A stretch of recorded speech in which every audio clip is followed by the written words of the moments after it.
Muy buenos días.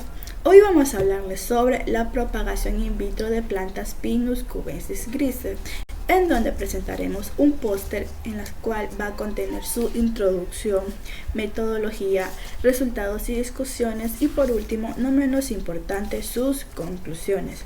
Estamos integrados por Mixi Bravo, Gemina Vera, Angie Torres y quien les habla, Kerly Bonilla. Hoy les hablaré sobre su introducción.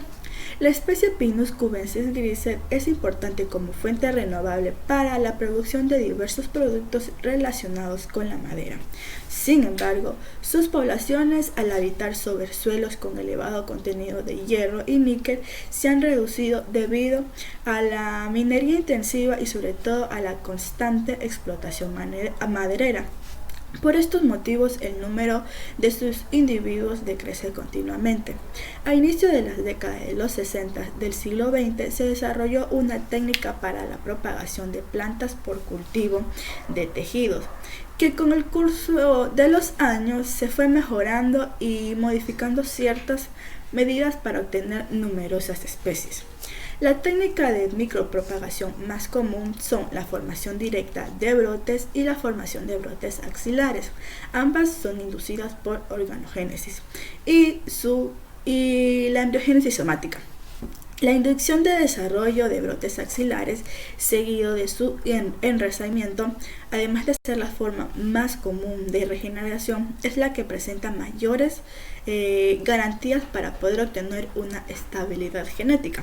En el caso de la organogénesis directa, la mayoría de las regeneraciones han sido el resultado de su utilización de embriones maduros y cotiledones como explantes iniciales. Sin embargo, aún no se ha informado trabajo sobre micropropagación de Pinus cubensis grises, especie de gran importancia económica, como lo dije anteriormente. Debido a esto se plantea como objetivo principal lograr la propagación in vitro de Pinus cubensis grises para aportar al aumento del número de individuos de su especie en su hábitat natural. Buenas, ingeniera, mi nombre es Angie Torres y a continuación voy a hablar acerca de la metodología que se usó en este proceso de investigación. En la metodología hubieron 4 fases: la fase de desinfección, germinación, multiplicación y enraizamiento. En el proceso de desinfección se usaron 4 tratamientos. En el tratamiento T1, la fase de desinfección fue un poco más leve, pero del tratamiento 2 en adelante se usaron concentraciones diferentes de 10, 15 y 20% para cada uno de estos. Estas concentraciones fueron de hipoclorito de sodio y se usaron en 2 tiempos de inmersión: 10 minutos para el tratamiento T2 y 15 minutos para el tratamiento 3 y 4. Finalmente, las semillas se enjuagaron 3 veces con agua destilada estéril y se colocaron en un medio de cultivo basal. Para ese proceso se emplearon 4 unidades experimentales de 25. Y en estas 4 unidades se cuantificó el número de semillas contaminadas por microorganismos y también el número de semillas germinadas para cada tratamiento. Esto se hizo a los 21 días inicio del cultivo, ya que a partir de este momento las semillas no son viables.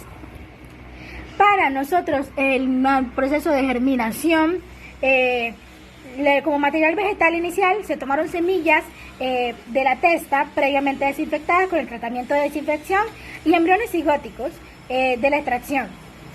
Para la extracción de este embrión se realizó bajo un microscopio estereoscópico con pinzas y bisturí. Todo esto a partir de semillas embebidas en agua estéril por 72 horas y luego desinfectadas con el tratamiento anterior. Ambos tipos de explantes fueron establecidos en un mismo medio de cultivo basal. Para este proceso se utilizaron 4 unidades de experimentos de 6. Y también a los 21 días del cultivo se cuantificó el número de embriones germinados y también se midió la longitud de cada uno de estos embriones. En el proceso de multiplicación, esto se hizo con el objetivo de multiplicar las plántulas obtenidas del tipo de explante inicial, seleccionado en la fase anterior. Para este proceso se emplearon diferentes reguladores de crecimiento. A las plántulas se les separaron los brotes y a cada uno se le constituyó un explante.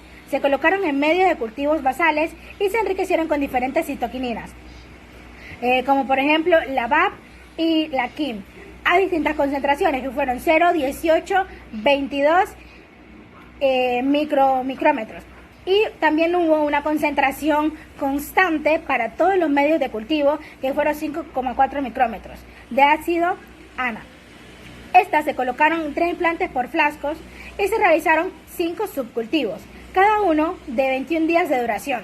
Se utilizaron 4 unidades experimentales de 10 y se calculó el coeficiente de multiplicación. Dentro de este coeficiente se cuantificó, se pudo saber cuál fue el número de explantes final y cuál fue el número de explantes iniciales. También se cuantificó el número de explantes por brotes y el número de explantes por la longitud. Por último, tenemos la fase de enraizamiento. Esta fase se utilizó el procedimiento para la aclimatación de plantas in vitro y lograr la formación de raíces ex vitro directamente en el sustrato. En esta se emplearon brotes individuales obtenidos al final del 5º subcultivo, en donde se utilizaron medidas de 4 y 5 centímetros de longitud. Durante todo este proceso se utilizaron medidas en centímetros. Y el número de fascículos para cada brote fue dependiendo de la calidad. A cada uno de estos se le aplicó una inmersión durante 24 horas, con una mezcla de 10 micrómetros de ANA y de 10 micrómetros de A y B. Al finalizar, estos trasplantes fueron colocados en recipientes plásticos individuales con 500 mililitros y el sustrato que tenían fue un compuesto de turba y perita con una relación de 2.1.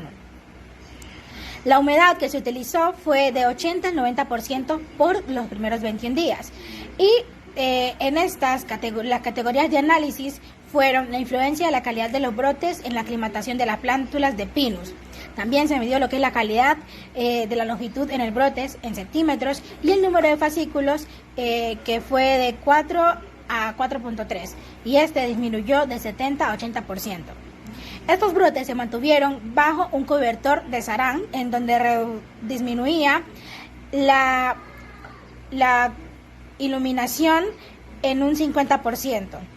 Y también se utilizaron unidades experimentales de 10 y se cuantificó el número de plantas vivas. Estos fueron expresados en porcentajes de supervivencia. Y este proceso se hizo semanalmente hasta los 42 días durante esta fase. Resultados de discusión.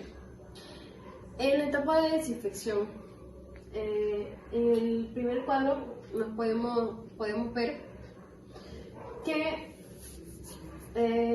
aquellas plantas que se usaron, aquellas semillas que se usaron en concentración del 20% de hipoclorito tuvieron una menor contaminación y una mayor eliminación, que a diferencia de las otras que se usaron diferentes concentraciones. Hipoclorito, la concentración de hipoclorito y el tiempo también influyó mucho en lo que es la contaminación y la germinación. En el caso de aquí, podemos ver que aquellas plantas que tenían un tiempo sumergidas en hipoclorito, las que tuvieron 15 minutos, tuvieron una menor contaminación y también una mayor germinación que las que estuvieron sumergidas los 10 minutos. Entonces sí influye el hecho de la concentración y el tiempo que se tengan a las semillas para la desinfección. Tenemos lo que es la germinación de los embriones y aquí nos indica que hay una diferencia en el tipo de explante que nosotros utilicemos inicialmente. Aquellos que se usaron lo que es la semilla sin testa, hubo un porcentaje de germinación del 79,1% y en la longitud de brotes un 4,4%.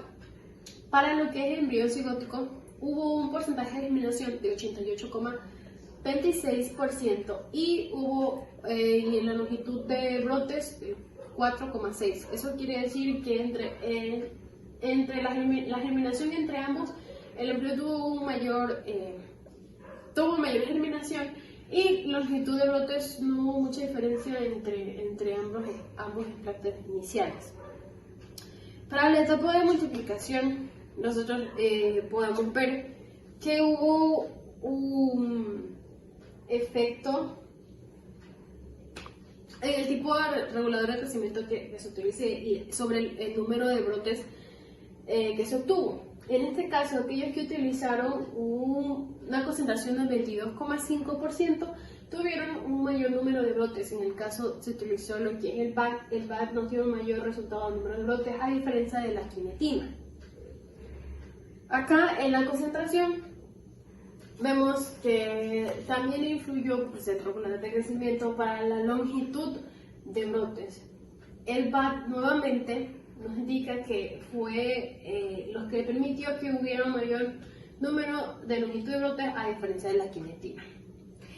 Ya, y ahí universalmente se puede decir que el BAC, la concentración de estos reguladores de crecimiento permitió el coeficiente de multiplicación tuviera más alto en el BAC que lo que se utilizaron en la quinetina. Para ya las últimas etapas, que es lo que es enraizamiento y aclimatación, tenemos que al cabo ya de los 42 días, al cabo de los 42 días, a la mitad de los 28 días se pudo alcanzar la tasa de supervivencia de un 50%. Y ya llegar ya a esta etapa, se pudieron dar cuenta que ya no hubo una disminución de supervivencia, sino que ya se pudo estabilizar. Por último, la supervivencia de las plántulas. Aquí nos indica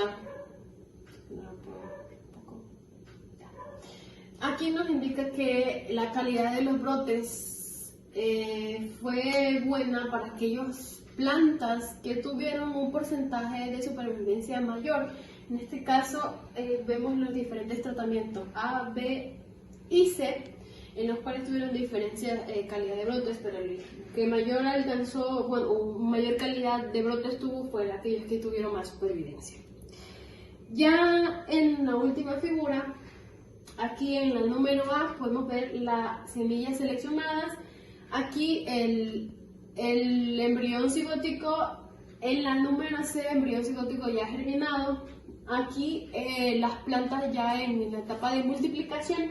Y por último, las plantas ya aclimatizadas.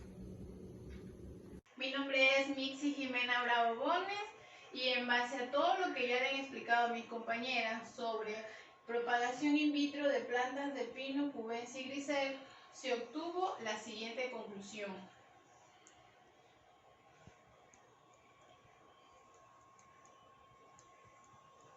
Fue posible propagar in vitro por primera vez en Pinus cubensis grisel a partir de embriones cigóticos.